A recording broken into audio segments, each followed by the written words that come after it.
Hello বন্ধুরা, এটাই হলো সে ভাইরাল পোলা রুটি আর মালাই চা। কুষ্টিয়ার বিখ্যাত এই আইটেমটি এখন বগুড়াতে পাওয়া যাচ্ছে।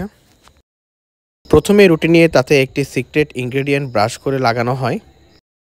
অতঃপর হালকা একটু চিনি মিক্স করে এটিকে আগুনে ঝলসানো হয় এবং এর মাধ্যমে রুটিটি প্রস্তুত হয়ে যায়। অন্যদিকে মালাই চার আইটেমটা কিন্তু স্পেশাল। এখানে কিন্তু দুধের উপরে মালাই চাটা বানানো হয়।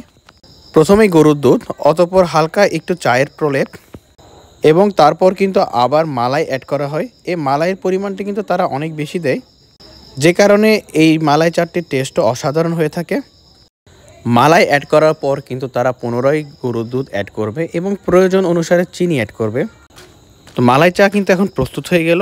তো এটিকে আসলে এই পোড়া রুটি দিয়ে খেতে কিন্তু অসাধারণ লাগে। বগুড়ার বারোপুর মোড়ে ফ্লাইওভারের নিচে এলে সরাইখানা নামক দোকানে মাধু ভাই এবং রবি ভাই এই আইটেমটি সেল করে। এটার মূল্য 60 টাকা।